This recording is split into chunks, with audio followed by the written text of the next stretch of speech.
여러분 일교차가 커서 피부가 건조해지기 쉬운 환절기 기자회견하는 거. 디아페 비누를 강력하게 추천합니다. 예. 네. 테스트 앞에 놓고 기자. 민감한 피부를 가지신 분들 특히 환절기 쉽게 피부가 건조해지시는 우리 부모님들께 정말 좋습니다. 자, 이 구매 후기 좀 읽어볼까요? 예. 네, 저는 마이크가 있습니다. 네. 네. 중2 딸아이가 대만족입니다. 이 여드름 때문에 신경 쓰는 중2 딸아이에게 벌을 대만족 주었더니 그러면 대만 사람 말하는 거야. 대만족. 대만족. 제가 선생님 가만히 있겠어요. 자, 대만족. 대만족. 벌써 친구들한테도 권하더군요. 네. 예전에 친구가 좋다던 비타민 비누가 있었는데 지금은 디아페 비누로 바꾼 후 아이고 세상에. 너무 좋아해요. 디아페 네. 비누, 디아페 진짜 비누, 좋다. 네. 디아페 비누. 예. 네, 계속 읽겠습니다. 계속 읽으세요. 제가 어렸을 때 아토피도 심하게 앓고 뭐가 좀 안 맞으면 여드름 나고 그러거든요. 기온이 갑자기 심하게 바뀌면 몸에 불긋하게 올라오면서 엄청 가렵습니다. 아이 그렇습니다. 그래서 습관적으로 팔뚝 같은 거 긁다 보니까 맨날 피나고 피 맺히고 그러는데 디아페 비누 쓰고 눈에 띄게 피부가 좋아졌습니다. 아이고. 세안도 이걸로 꾸준히 하고 있는데 얼굴에 효과는 좀 더 써봐야 할 것 같습니다. 네, 조금 비싸긴 한데 효과를 보고 있어서 저는 이 비누 계속 써야 할 것 같습니다. 얼마인데요? 요게 가격 가격은 없어요. 네, 네. 가격은 가격이 안 적혀 있습니다. 김용민닷컴을 확인하시면 되겠습니다. 어, 네. 그럼 진짜 중요한 건데 잘 짚는 것 같아. 네, 그렇죠. 자, 그 정제된 유황을 원료로 사용하고 있고요. 유황의 살균 효과로 습진이나 가려움증, 땀띠, 모낭충 그리고 여드름 등에 효과적입니다. 이 유황이 이거 성경에 나오는 거 아닌가? 유향, 아 유향. 그건 유향. 선생님께서 광고가 맥이 끊기는데요. 자 거기에다가 제주도산 마유 오일을 사용해서 보습 효과가 정말 뛰어납니다. 피부 건강에 이로운 성분이 포함된 어성초를 원료로 하고요. 단순 천연 재료가 아닌 발효 숙성, 무려 6주 동안 발효 숙성시킨 피부에 도움이 되는 한방 재료를 사용합니다. 지금 바로 김용민닷컴에서 만나보시기 바라겠습니다. 가격 나오네. 3개 2만 원. 세개 2만 원. 네. 아이고 좋습니다. 김용민 동지가 비누 치고는 가격 괜찮다. 머리를 감으시는 동안 저희 뒤에서 구매하라 구호 외치겠습니다. 이거 해야 돼? 구매하라. 구매하라. 애청자는 구매하라. 구매하라. 아 근데 나 계속 있어야 돼? 네. 있는 거야? 네, 저 머리만. 계속 계셔야죠. 요거 머리 이제 감고 아니 끝나거든요. 라면은 아까 같이 먹으니까 괜찮아. 특별히 할 게 없네. 아니, 뭐 어떻게 뭐 이거 도와줘? 튀어요. 네. 물 쳐요. 근데 조심하셔야 됩니다. 네. 조심하세요. 네, 머리 감기 시작했습니다. 네. 특히 아이고 내 노트북. 요게 돼지 목살이거든. 와. 우와. 처음 봤어. 뭐 이런 감탄사를. 요 저기 사람 목을 보고 김규리 씨가 나 이거 만져봐도 돼? 네, 그렇게 좋아한다는 돼지 목살. 와. 이거 진짜 구워 먹으면 맛있을 것 같아요. 저희 야야야 기름 이거 뭐야 이거 튄다. 저요 이거. 야 근데 조금씩 물 넣으세요. 거품이 되게 많이 나오네. 자, 김용민 PD 목살을 구워 드실 땐 송목 설화버섯. 네, 함께 구워 드시면 좋습니다. 야. 카메라가 또 밑으로 내려갔네요. 왜 오늘 더 튀어? 야 근데 뭐 이렇게 좀 얘기를 제품에 대해서 얘기를 좀 해줘야 돼. 이 냄새가 아주 하도 잘못되면 튀입니다. 그런 정보, 제품 정보 이거 좀 멀찍이 서서. 비누 좀 줘봐. 와 이거 비누, 다- 네. 비누를 제가 만지기가 비누 각 싫은데 같은 거 있잖아. 여기 디아페 비누, 네, 각입니다. 아 왜 여기 목살 부분을? 그치. 네, 더. 네. 됐어요? 아니 이거 또 뭐 많이 덜 씹고. 목살. 귀. 목살 가서 아 이거 뭐너 차마 못 만지는 거야. 야 근데 이게 사랑으로 해. 잠깐만 이거 자. 네. 아이고 뭐 들어올 게 뭐가 있어. 자. 아이고 감사합니다. 와 이게 때가 어딨어? 어? 아 때가 없어요. 이거 보여줘야 되는 거 아니야? 때가 어디 있어, 때가. 여기. 대청들이 네. 대단하네. 네. 개원하십니까? 아 개운합니다. 선배, 이거는 역시 우리 셋이서 이거 완샷 때려야 돼요. 진짜 이게 먹어야 돼? 이게 유튜브 빨간 딱 찍는 겁니다 이제. 야 이거 왜 건더기만 좀 쳐주면 안 돼? 아니, 건드기라뇨. 건더기만 아 먹어. 좋아요. 아 좋아. 어. 개운합니다. 예. 자 이제 햇반 4개 갖다 주십시오. 디아페 비누 짱. 짱. 네, 짱. 머릿결이 예. 야 훌륭해요. 완전 이거 진짜 네. 신기해요. 엄청 엄청 진짜 동안이 돼요. 이거 네. 비누로 가면.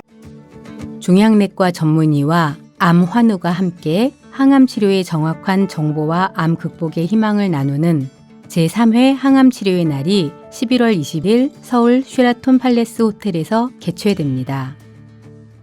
항암 치료의 날엔 암 환우와 종양내과 의사들의 희망의 순간을 담은 기념사진전 동행, 암을 극복한 소중한 경험을 나누는 항암치료수기 공모전 낭독 및 시상, 항암치료에 대한 인식 개선 및 바로 알기를 위해 주요 암종을 중심으로 명의에게 들어보는 진료실에서 못다한 암 이야기 등 항암치료와 암 극복에 대한 다양한 프로그램이 진행됩니다. 참가 및 참가 신청은 대한종양내과학회 홈페이지 대한종양내과학회가 제공하는 그 암이 알고 싶다 유튜브 채널을 통해 확인하실 수 있습니다. 자, 우리 저 이상호 선배님 오늘 모시고 실질적으로 나누고 싶은 이야기가 뭐냐? 네. 대통령의 7시간 영화. 이제 곧 개봉입니다. 네. 아, 많은 분들이 기대하고 있습니다. 아 부담스럽네요. 예. 그 잘못 대통령의 7시간. 요거는 이제 그 세월호 세월호 참사 참사 당시. 그 전날부터 그 다음 날까지 그날 그날 아침, 당일 네. 아침 9시경부터 시작해서 7시간 동안 나타났을 뭐 때까지. 하셨나? 우리 각하께서 뭐 하셨나? 요거 아닙니까? 그렇죠. 일단은 그건데 사실은 그 7시간이 너무 중요하다. 그러니까 1차적으로는 아이들이 그 가만히 있으라는 지시를 받고 기다리던 1초 1초가 너무 소중한 순간이었기 때문에 그렇고 네. 그리고 또 7시간 동안 국가 공권력이 작동하지 않았던 그렇습니다. 거죠. 예. 효과가 없었던 거 정부가. 음. 그래서 그 단죄하기 위해서 필요한 부분인데 더구나 이 세월호 진상 규명을 위한 또 열쇠이기도 하고. 그렇죠. 근데 저는 제가 주목했던 부분은 이런 부분에 대한 논의도 있어요. 근데 정말 중요한 거는 그 7시간만 존재했던 것이 아니라 그렇지. 네. 집권 기간 내내 세월호는 매일매일 무시로 여기저기서 침몰하고 있었고 국가는 멈춰 있었기 때문에 그렇지. 그 7시간에 박근혜는 내내 자고 있었고 그렇죠. 안 나왔다는 거 아니야. 관저에서. 침실에서 네. 올 수가 없었다는 거 아닙니까? 그 7시간이 드러난 순간이었을 뿐이지 그렇기 때문에 우리가 박근혜 정권을 제대로 평가하고 단죄하고 새로운 세상으로 가기 위해서는 우리가 어떤 시간을 거쳐왔는지 정확하게 파악이 되고 반성이 돼야 되는 거예요. 그러니까 그런 점에서 그 7시간 박근혜 정권의 정체성 어떤 정권이었고 박근혜는 누구였고 그를 조정했던 사람은 어떤 사람들이었고 그냥 톡 까놓고 최순실, 최태민, 박근혜랑 어떤 관계였는지 그리고 박근혜 종교가 뭐였는지 아세요? 박근혜 종교 좀 무속 신앙에 가깝지 않나요? 기독교였었어요. 아닙니까? 원래 천주교 세례명도 있잖아요. 제가 무지하게 많은 사람 만났어요. 박근혜 종교가 뭔지 알아보려고. 네. 그런 내용도 들어가 있어요. 그러니까 종교가 나옵니까? 보시면 이제 아시게 되죠. 조로아스터교인가? 그래서 7시간을 알기 위해서 매우 새롭게 조명을 했어요. 그러니까 심리적인 부분이라든가 종교적인 부분이라든가를 들여다보지 않고서는 나올 수 없는 부분이니까. 왜 우리 농담으로 그랬잖아요. 박근혜 정권을 실제로 분석하고 예측하려면 정치학이 아니라 심리학이라든가 무속신앙이 필요하다라고. 근데 그런 하다 보니까 그런 관점에서 많이 좀 시도가 됐어요. 와, 무속신앙 얘기가 나왔습니다.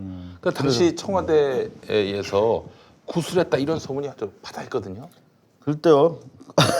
그 소문에 대해서는 저희가 또 소문을 기반으로- 아닌 거는 아니라고 해야 되는 거고. 어. 근데 그만큼 불투명했던 시기였기 때문에 많은 소문들이 나왔던 게 사실이기 때문에 그 소문의 생성 과정에 대해서 좀 저희가 주목은 했습니다만 여하튼 만들어 놓고 보니까 되게 골 때리는 영화가 돼버렸어요. 처음에 시작하실 때는 어떤 기획 의도로 시작하셨는지. 일단은 저는 7시간 동안 뭐 하셨습니까? 라는 질문을 수천 번 하고 다녔어. 모든 사람한테. 박근혜는 감옥에 있으니까 만나실 수 없었을 것이고. 그러면서 이제 그 기록들을 쭉 모아놓고 보니까 이게 되게 코믹해졌어요. 아, 코믹 영화입니까? 영화가 됐습니까? 나 몰랐어. 이렇게 될 줄 몰랐는데 그 부산국제영화제에 초청받아서 이번에 갔었어요. 네. 그래서 3번을 틀어줬어. 네. 근데 다 웃어. 웃어요? 응. 다큐멘터리 보고. 응.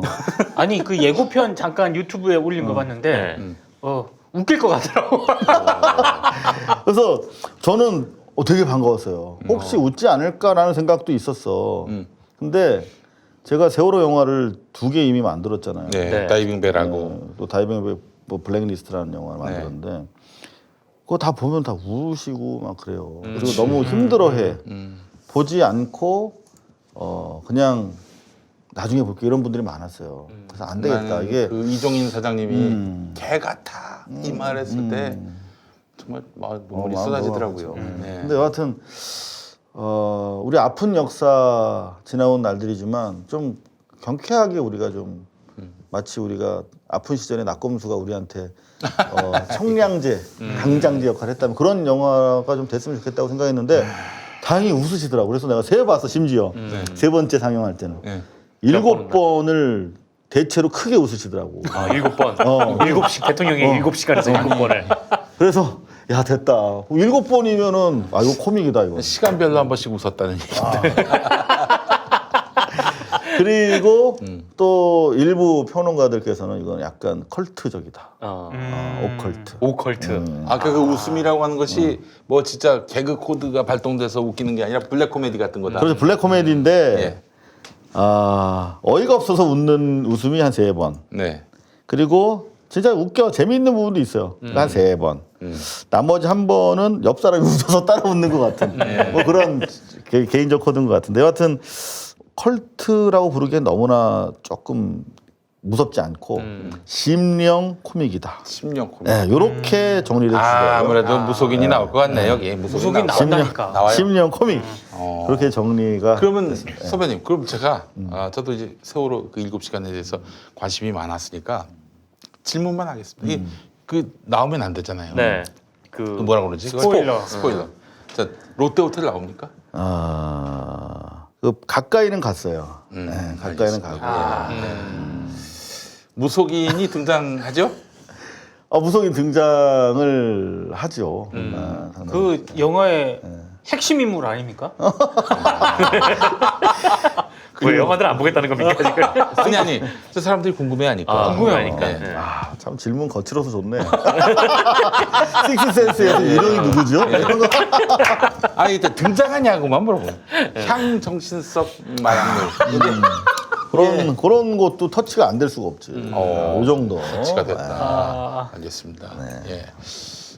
상태 구우님께서 비아그라 나옵니까라고. 아 이분 너무 노골적이야.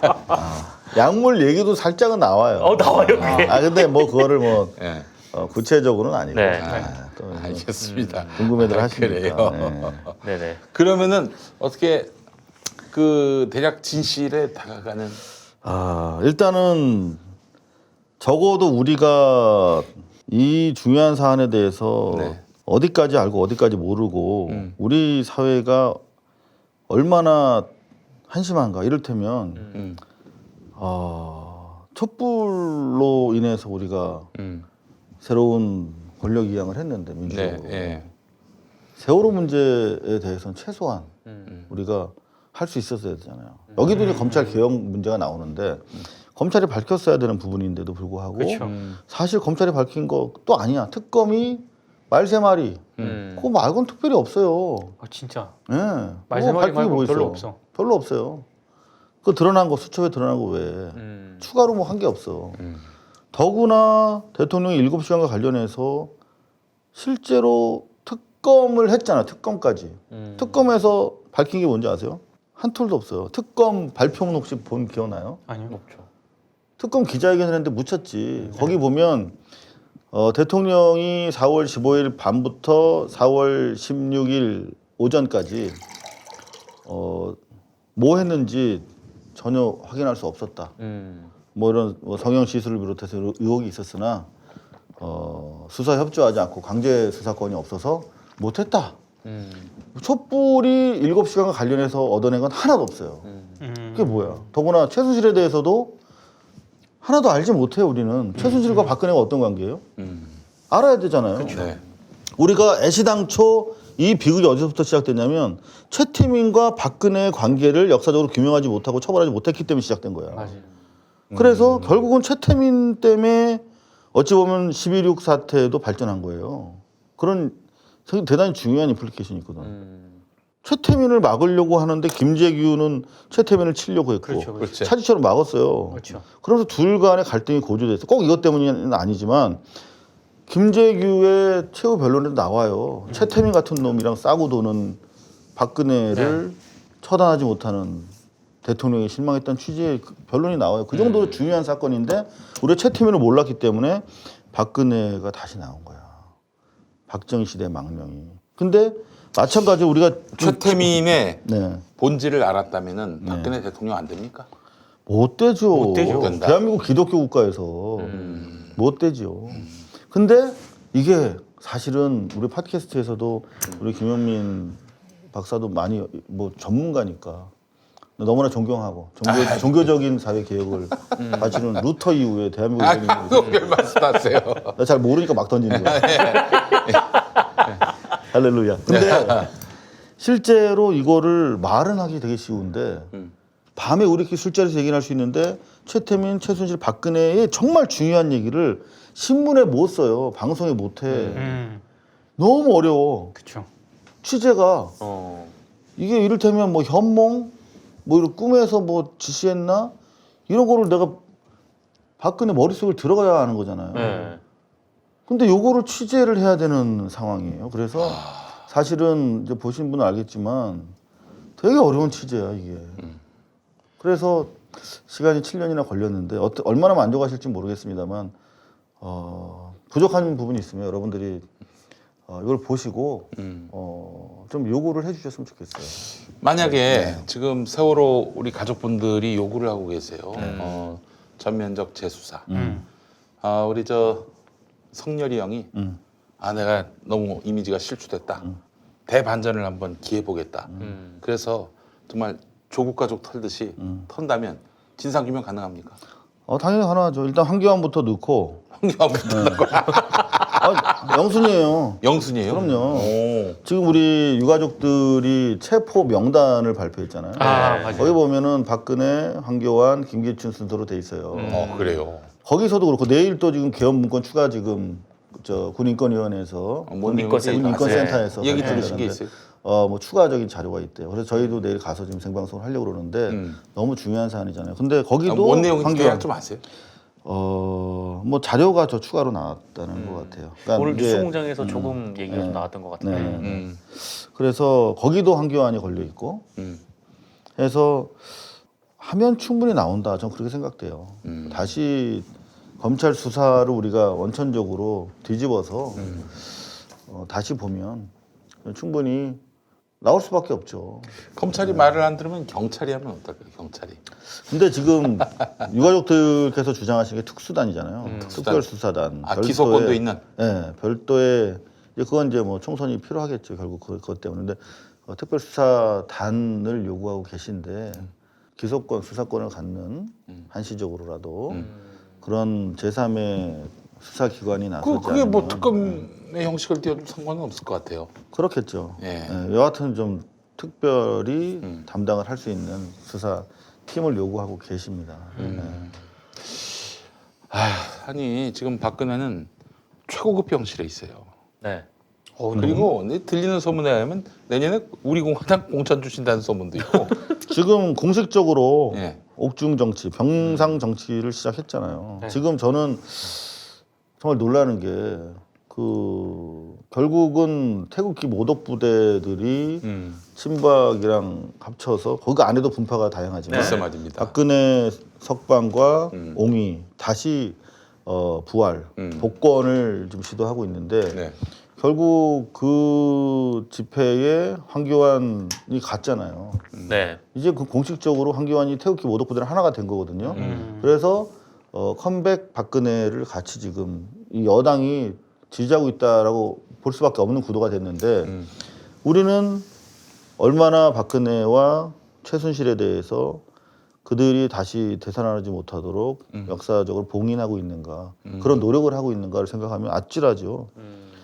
하나도 규정이 안 된 상태에서 다시 돌아오려고 하고 있어요. 지금 무슨 말이냐면 대통령의 7시간에서 7시간이 왜 중요하냐면 다른 부분을 인정하고 있어요. 상대적으로. 그렇잖아요. 네. 최순실이 박근혜 기업들 상대로 돈 뜯은 거 그거는 뭐 최순실이 서로 이렇게 하면서 뭐 국가 발전을 위해서 그랬다는 식으로 해서 이거는 돈이 왔다 갔다 했으니까 부인할 수가 없잖아요. 그렇죠. 근데 대통령의 7시간과 관련해서는 적어도 복귀를 준비하고 있는 박근혜와 박근혜 정치 세력에게는 인정하면 안 되는 너무나 중요한 아킬레스인 거예요. 7시간이. 그럼요. 다른 거는 말을 갖다 붙일 수가 있어. 아, 국가 발전을 위해서 문화 융성을 위해서 했다고 하면 되는데 이 대통령의 7시간의 본질이 드러나면 박근혜와 박근혜 정치 세력은 다시 재기할 수가 없어요. 그래서 대통령 7시간을 막기 위해서 김기춘이가 이 자료와 관련해서 거짓말로 일관하고 황교안이 30년 동안 이 내용은 물론이고 관련된 서류의 제목조차도 열람이 불가능하게 봉인해놨잖아요. 맞아요. 그렇기 때문에 대통령의 7시간에 대해서 우리가 관심을 갖지 않으면 되살아난다니까요. 본질적으로 쟤들이 다시 정치를 하고 돌아오려고 세월호 7시간에 대해서 저 난리를 치고 막는 거예요. 다이빙벨을 막은 이유도 다이빙벨이라고 하는 영화에 상당히 중요한 발생 초기에 DNA가 들어가 있단 말이에요. 그렇기 때문에 그거를 김기춘이가 대수본에서 무려 25차례 이상 다이빙벨과 관련해가지고 애들 쳐 죽이라고 회의할 일이 없어서 한 거 아니라 그만큼 7시간의 보안이 중요한 거예요. 그러니까 저는 7년 동안 최선을 다했습니다만 여기까지고 여러분들 웃으시면서 보시고 우리가 다시 그 시대로 돌아가지 않기 위해서는 정말 여러분들이 함께 협심해서 봉인을 좀 해주십사 하는 부탁을 드립니다. 그 7시간은 뭐 증거를 확보할 수가 없어가지고 알아볼 수가 없다. 이게 검찰 결론입니까? 검찰에서 하나 나온 건 있어요. 그래도 뭐 다른 별건으로 하다가 2시 오후 2시가 좀 넘어서 최순실이 결국은 권례에 들어갔다. 공식적으로는 저 자한당 쪽에서 부인하고 있어요. 아직도. 근데 들어갔다라고 하는 얘기가 밝혀낸 우리가 이번 정부에서 밝혀낸 유일한 팩트입니다. 아니, 무슨 뭐 머리를 했다는 네. 얘기도 있지 않았어요? 네네. 미용을 했던 사람들도 들어갔다고 하고. 네네. 네. 그러니까 이제 특별 손님으로 들어간 최순실이 들어갔다는 게 드러났어요. 그러면 최순실과 박근혜의 관계에 대해서 명확하게 따져야 되는 상황이에요. 이제는. 어떤 관계입니까? 둘이 그냥 뭐 대통령 연설문 도와주는 뭐 그런 그 관계를 규명하는데 7년이 걸렸어요. 너무 어렵지. 아, 이 영화에 나옵니까? 대단히 중요한 부분을 차지하고 있습니다. 오, 그렇군요. 그냥 아까 어떤 분이 썼더라고. 음. 개봉하기 전에 다 털리게 생겼다고. 이 내용이 근데 그 최순실 씨가 아마 요거 때문에 소송할 계획이라는 얘기를 전해 들었어요. 아이고 지금 제가 소송이 좀 더 필요합니다. 150번은 채우려고. 200번까지 안다고. 예. 근데 지금 선배님 키 정도만큼. 키 정도면 벌써 넘었는데. 지금 뭐 조국 장관과 관련해서 막 그 비꼬면서 자기 입장을 얘기하잖아요. 네. 그러니까 기고만장해. 이미 국민들 하도 검찰이나 다들 얕보니까 이제 옥중에 최순실까지 국민들 상대로 아유, 그러니 얼마나 이 촛불 시민들이 분하겠어요. 열불 나고. 너무 마음이 아프죠. 국민들 생각하면 예. 너무나 안타깝고 죄송한 마음도 들고 마음이 아프죠. 이번에도 여의도에 그렇게 많은 분들 나오셨는데 이게 최대한 많은 분들 만나 뵙고 이렇게 이야기를 나누고 있는데 다들 바쁜 분들이야. 생활도. 아유, 그럼요. 아니, 거기 나온 지방에서. 분들 중에 또 시간 남아가지고 나온 사람 없어요. 지방에서 올라오신 없어요. 분들 그분들이 100만 명이면 100만 명 곱하기 하루에 그 일일 에너지와 그 시간을 따져보면 최저임금만 한번 쳐보죠. 그렇죠. 그거 얼마야 그러면은? 죄송합니다 문과에서. 하루 8시간이라고 원성? 치고 네. 그러니까 7만 원이라고 칩시다. 네. 7만 원. 7만 원 곱하기 100만 명. 얼마입니까? 계산 안 되죠. 죄송합니다. 문과라서. 많은 돈이야. 네, 이제 신학과 출신이라서. 예. 엄청나게 많은 돈이에요. 컴퓨터에 엄청나. 한번 쳐볼게요. 그러면은 그분들이 만약에 그날 일을 했다면은 그 정도의 그 돈을 포기하고 나오신 거라고 봐야 돼요. 너무 죄송하죠, 사실. 아, 참 너무 열불나고요. 또 그분들이 뭐 그냥 맨몸으로 왔어요? 뭐 교통편을 이용해서 왔을 것이고 그럼요. 비용 들였을 것이고 지역에서 올라오신 분들 700억인가요? 왕복. 700억이라고 하시네. 하루에. 오마이갓. 그리고 또 보세요. 그분들이 다 준비하잖아. 손팻말도 맞아요. 준비하고 뭐 개국본이라고 하는 또 훌륭한 우리 시민 사회 모임에서 주관하고 계시지만 그 스피커 뭐 차량 해서 엄청나게 돈 들거든요. 그런 거 다 시민들이 다 품앗이해서 하는 거잖아요. 네.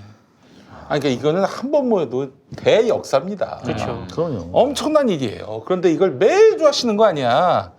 아, 역사에 우리 저 이 주최자인 그 시사타파 TV, 시사타파 TV 이종원 이종원. 대표 이분들이나 이분들은 위인으로 그저 우리가 기억을 해야 돼요. 진짜 고마워요. 나 예. 그 친구라고 해도 되나? 저는 그분을 한 번도 본 적이 진짜? 없는데 저는 팽목항에서 되게 많이 봤어요. 그리고 세월호 뭐 광화문에서 유튜브 하시기 전에 그분은 뭐 하셨던 분이세요? 몰라요 나도. 가오는 어느 갑자기 모르고 들고 다니면서 뭐 하는 사람인가. 그래서 난 되게 경계심 반. 그리고 사람을 우리는 되게 못 믿잖아. 왜냐면 또 저 뒤통수 친 놈들이 너무 많아가지고. 근데 하나도 안 변하더라고 사람이. 그래서 바본가. 계속 스탠스가 일정하더라고. 머리 똑똑한 사람들은 왔다 갔다 잘하잖아. 네. 근데 계속 일정해. 그래서 참 대단하다 봤는데 말도 되게 잘하고 막 아지테이션이라고 그러잖아. 막 선동 마이크 잡는 거. 왜 이렇게 잘해? 대표 민초예요. 대한민국 깜짝 대표 놀랐어. 민초. 예, 그렇게 보면 국어 교사를 하셨다고. 진짜. 그래요. 뭐 어쩐지 말 방송 쪽에서 일하셨다. 뭐 어떻게 좀 견해가 다 다르시네. 약간 뭐 조직에서도 계셨다고 교사 하니까 출신이시구나. 예, 하여튼 훌륭하신 분입니다. 예, 많이 우리가 참 감사해야 다행이야, 될 진짜 분이고. 고마워. 예, 알겠습니다. 아이고 참. 근데 여기에 대해서 뭔가라도 화답을 해야 돼요. 우리 정치권이 또 정부가 이게 지금. 이 상황을 우리 시민들이 도와주셔서 고맙네. 이렇게 시민들의 뜨거운 열정과 사랑과 희생을 사유화하면 안 됩니다. 절대 사유화하면 안 됩니다. 그런 점에서 저는 일부 뭐 최근에 예. 초선 중에서 존경받던 네. 국민들이 사랑하던 정치인들이 이제 과감하게 예. 이제 출마 안 하겠다. 네. 그거 원래 되게 박수받을 일인데 그러면 손은 누가 키우냐며 이제 붙잡는 민심도 있고 여하튼 좀 복잡한 것 같아요. 근데 그분들 말씀이 이제 성품이 온화한 양반들이잖아 기본적으로. 김용민이나 나처럼 싸움 딱은 아니잖아. 그래서 뭐 좀비한테 물린 것 같았다, 뭐 너무나 지쳤다, 그들이랑 같이 뭐 힘들었다, 뭐 이런 표현들을 하시는데 사실 국민들은 얼마나 더 힘들어요. 그래서 싸워달라고 사실을 뽑은 건데. 그러니까요. 사실 너무 정치권에 이제 화가 나는 건 뭐냐면은 나도 사실 점잖아. 나경원의 그 아들 문제 한겨레 경향도 전혀 보도를 안 합니다. 그러다가 홍준표와 나경원 비꼬려고 한마디 했는데 그거는 그러니까 다- 신문에 실려. 그러니까 우리 민초들이 막 SNS에서 막 대대적으로 문제 삼고 이거 진실 규명이라 아빠 그다 한 줄도 보도가 안 되는데 홍준표가 지나가다 한마디 던졌는데 그게 뉴스가 되는 거야. 그렇다면은 홍준표만큼은 아니더라도 우리 정치인들, 여당 정치인분들, 당신들이 한마디 하면 SNS에라도 한마디 올리면 그게 뉴스가 된다는 거 아닙니까? 돼요. 되죠. 당연히 되지. 근데 왜 말을 안 해 그동안? 뉴스가 될까봐 안 하는 거지. 뉴스가 될까봐. 당연하지. 입 조심하는 거야, 말 조심하는 거야. 지금 상황에서 한마디 했다가 불편한 싸움에 이끌려 자동 참전되니까 자기들은 싸우고 싶지 않은 것뿐이야. 그래서 말 안 하는 아니 건데. 그러면 나는 그러면 그렇게 말하고 내가 다음에 출마하지 않으리. 그렇지, 이렇게 차라리. 하면 좋을 텐데 그 아무 얘기 안 하시다가 갑자기 정계 은퇴를 얘기하시니까 좀 황당해요. 좀 많이 좀 속상하고 솔직히. 아니 얘기해서. 무슨 뭐 평상시 같으면 아이고 훌륭하신 뭐 생각입니다 할 수도 있는데 지금은 싸움을 해줄 사람이 필요하고 그나마 뭐 그분들이 싸움 닭은 아니지만 하도 다른 분들이 점잖다 보니까 상대적으로 논리적으로 설파하는 것이 우리는 반가웠잖아요. 그렇죠. 그거라도 좀 해줬으면 좋겠는데 국민들 마음 생각하면 손혜원 의원이 그런 말씀하셨더라고. 지금은 정치인들이 싸워줘야 할 시기인데 정작 싸워야 될 사람들이 싸움 대호해서 시민으로 돌아가려고 하는 게 좀 안타깝다는 취지로 말씀하시더라고요. 근데 또 손혜원 의원도 지금 뭐 자기 코가 석자라서 좀 안타깝죠 여러모로. 맛있다. 속목설화 버섯 이런 거 많이 사랑해 주시기 바랍니다. 나 먹고 있었어? 네. 아씨. 선배님 좀 드세요. 그렇죠. 이거는 애누리 없습니다. 아무도 안 봐줘요. 예. 정글이에요 여기. 선배님 좋은 영화 만드셨고 요 영화 좀 대박 났으면 좋겠네요, 진짜. 그리고 네. 또 무엇보다도 세월호 참사에 다시 진상 규명을 위한 또 다시 재점화가 됐으면 좋겠고. 저는 사실은 공산당이 싫어요. 그 이승복 어린이. 정말 전 소송이 싫어요. 정말 진짜 소송 싫어. 근데 이 영화는 이미 소송이 상당히 예고가 되고 있는 그런 영화예요. 근데 저로서는 많은 분들이 좀 보시고 이게 우리 사회에 좀 작은 울림이 돼서 진짜 박근혜 정권이 다시 재발되지 못하도록 그 역병이 다시 한반도를 휩쓸지 못하도록 우리가 확실하게 좀 봉인하는 계기가 좀 됐으면 좋겠다. 최태민과 최순실 문제를 그냥 야설로 남겨놔서는 안 돼요. 야사로. 그런 차원에서 저는 감옥 갈 각오로 만들었으니까요. 좀 많이들 봐주셨으면 좋겠고. 우리 김성훈 변호사님이 이제 애타시겠네요. 그래서 근데 사실 김성훈 변호사 얘기 잠깐만 하면 제가 정말 많은 변호사와 같이 일해봤어요. 네. 저랑 같이 상대석에 앉았던 변호사까지 합치면 수백 명이 될 거야. 그렇죠. 그 웬만한 사람들은 다 법정에서 봤어요. 요즘 다리가 보이고 있습니다. 이를테면 나 지금 한상혁 변호사 방송통신위원회 위원장이야. 네. 삼성 엑스파일제 변호사 담당 변호사셨어요. 3년 동안 같이 법정을 다녔던 사람이에요. 그 어른이 TV조선 없앨 수 있을까요? 혹은 그거 MBN. 한번 기회를 더 잡아서 다시 합시다. 나 뭐 하나 먹을 건 주면서 얘기를 해야지. 알겠습니다. 근데 하나는 말씀드릴 수 있어요. 그 한상혁 변호사, 지금 한상혁 방통위원장님의 아버님이 한준수 군수십니다. 네. 맞아요. 오, 그분이세요? 그 저기 부정선거를 그렇지. 세상에. 젖을 벌었던 과거 시절에 위에서 내려온 네. 부정선거 지시를 거부하고 양심선언하는 사람이에요. 한준수 군수님 지금 89살이신데 청원도 쓰셨나요? 어디였더라? 충청도. 충청도였어요. 그리고 어머님이 윤석열 이병. 음. 예, 어머니. 윤석양. 윤석양. 네, 윤석열이 아니고 윤석열. 윤석양. 예. 그 보안사 용서해 주십사. 예.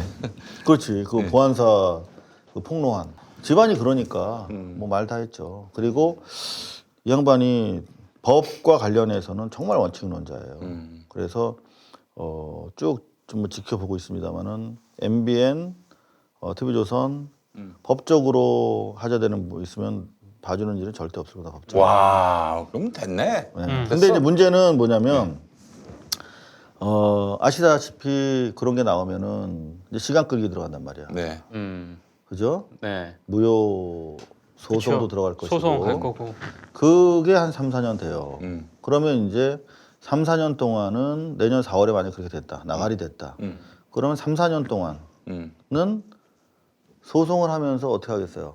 전면전 하겠지. 지금도 전면전 하지만 어차피 밀리면 죽는 게임이니까 엄청나게 여론전 할 거예요. 그렇기 때문에 국민들이 더 이상 더 분별심 있게 방통위 같은 데서 그렇게 원칙적으로 법 적용할 수 있도록 우리가 깨어나서 조직된 힘으로 서포트하고 옹의하고 옆에서 도와줘야 됩니다.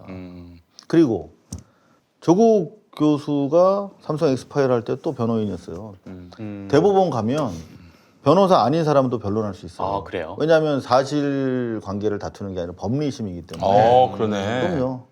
헌법 뭐 형법 학자니까. 그래서 제가 도움을 받은 바 있는 분이죠. 조국 교수는. 그때부터 제가 고마운 마음으로 쭉 이제 법률이라든가 그런 자문 받으면서 그렇게 쭉 지내온 분인데 여하튼 김성호 변호사가 그렇게 훌륭한 분이다. 네. 그런 얘기를 하려고 했는데 좀 걷기로 박 교수 지금 핸드폰으로 보고 계십니다. 여기 집 다리가 네, 김성호 변호사 이혼 포함 다양한 여러분들 쳐다보고 법률민원 예, 많이 도와주시기 바라겠습니다. 자, 오늘 이상호 기자님과 함께한 시간이었습니다. 아유, 벌써 끝난 거예요? 마무리할 시간이 벌써 됐어요. 딱 1시간 반만 예. 합니다. 아이고 선배님 어디 또 하실 말씀 아쉽네. 있으시면 마지막으로. 요거를 우리 고발뉴스에서 요거를 인수를 해가지고 여러분들 뭐 좀 알아서 챙겨 드릴 테니까. 돈만 제때 주신다면요? 입도 막히고. 너무 좋네. 좀 자주 불러주시고. 아 그럼요. 네. 아니 선배님 저희가 몇 번 모시려고 했는데 바쁘셔가지고 못 선배가 나오셨지 바쁜 뭐. 거죠. 아니 근데 사실은 좀 컨디션이 안 좋아가지고 그동안. 아유 그래요. 제가 선배님. 좀. 네, 여러분 저 우리 그 이상호 기자님 그 국보예요 국보. 네. 예. 아, 국보신데 그래서 건강 항상 지키실 수 있도록 그리고 이렇게 또 야전에서 싸우는 사람들이 또 이제 뭐 이런 다른 일로 인해서 고민하지 않도록 그럼요. 여러분 적극적으로 또 고발 뉴스 후원해 주시고 네. 밀어주시고 띄워주시고 키워주시고 세워주시고 뒷받침해 주시고 해주시길 바라겠습니다. 예. 되게 은혜롭다. 엄영수 씨가 그런 일 많이 해요. 밀어주시고 세워주시고 키워주시고 띄워주시고. 저도 얘기 좀 해도 돼요? 예. 사실 여기 있는 분들 제가 너무나 제가 좋아하고 사랑하고 존경하는 사람들이에요 진짜. 근데 특히나 김용민 씨에 대해서 우리 낙검수에 대해서 제대로 평가하고 감사할 새도 없이 막 역사가 막 확 이렇게 치달아왔어요. 그러니까 제대로 평가를 하겠지 우리 후세들이. 근데 저는 항상 되게 감사를 잊은 적이 없어요. 그 언론이 잠들어 있던 특히 이명박 정부 시기로부터 시작해서 낙검수가 정말 엄청난 일을 했고 그 와중에 김용민 우리 PD 우리 박사가 기여한 부분이 너무 커서 저는 사실 제가 제도권 언론에서 기자 생활하면서 항상 얘기했던 게 촛불 이후에 이제 언론이 정상화 됐다고 우리가 할 때 이제 그러면 이제 우리 대한 매체 필요 없는 건가요? 그런 질문을 많이 하셨어요. 보십시오. 그냥 자기들 잘나서 잘난 맛에 다시 하던 대로 돌아갈 겁니다. 이 기득권 엘리트주의 저널리즘은 여러분들의 입장에서가 아니라 여러분들의 시혜적으로 뉴스를 베푼다고 생각하는 사람들입니다. 뉴스를 베푼다. 그럼요. 여러분들의 입장에서 뉴스를 공유한다고 생각하지 않습니다. 그래서 절대 먼 관점에서 돌아오지 않을 거고요. 진정한 여러분들의 매체는 낙검수처럼 현장에서 여러분들과 함께 시혜가 아니라 함께 나누면서 즐겨왔던 김용민 등이 문을 열어준 이 대한 매체 시장이에요. 그러니까 여기서 뭐 이 스튜디오가 사실 MBC 스튜디오만큼 막 삐까번쩍하고 화려하지 않지만 정말 더 성스러운 공간이라고 생각하고 여러분들 절대 여러분들이 보시는 매체가 내가 재밌어서 본다 하지만 좀 우스워 좀 쪽팔려 이런 절대 자기 비하 갖지 마시고 여러분들 최고의 방송을 보시면서 여러분들이 좀 키워주셔야 여러분들이 대우받는 주인 되는 세상이 올 거라는 말씀 꼭 드리고 싶습니다. 아이고 선배님 감사합니다. 아이고 대통령의 7시간 11월 14일 14일 대통령의 7시간 11월 14일 개봉관은 개봉이고 어디서 개봉관 많아요? 알 수 있나요? 별로 안 돼요. 여하튼 그래도 최대한 지금 네. 뭐 얻어내려고 노력 네, 중입니다. 알겠습니다, 여러분. 또 이런 영화는 또 사실 걸면은 네. 왜 걸었어 이런 얘기를 또 들을 게 너무나 뻔하고 또 누가 와서 또 게임판을 칠 수 있는 거예요. 예, 자 그렇다. 근데 하더라도 많은 분들이 봐주시고 함께 하시면 절대 뭐 그렇게 못하지. 크게 무시하지 못하죠. 맞습니다. 네. 자, 이 영화 한번 대박 한번 만들어 보자고요. 다큐멘터리 영화의 새로운 신기록을 한번 세웠으면 좋겠습니다. 대통령 7시간 11월 14일 개봉입니다. 여러분 많이 기억해 주시고 많은 예매. 어떤 분들은 아예 그냥 통째로 영화관을 다 예매해 놓고는 와서 그냥 공짜로 보시라고 네. 그런 분도 있습니다. 자, 그러니까요. 그렇게 해주셔도 좋습니다. 노쇼 환영합니다. 예매하고 안 오는 거. 자, 그래요. 커널 라이트 클럽 오늘 수서본도 마치겠습니다. 우리 이상우 기자님의 번영과 번창과 또 성공을 위해서 네. 힘차게 응원하면서 마치도록 하겠습니다. 여러분 다음 주에 뵙겠습니다. 고맙습니다. 감사합니다. 고맙습니다. 예, 감사합니다.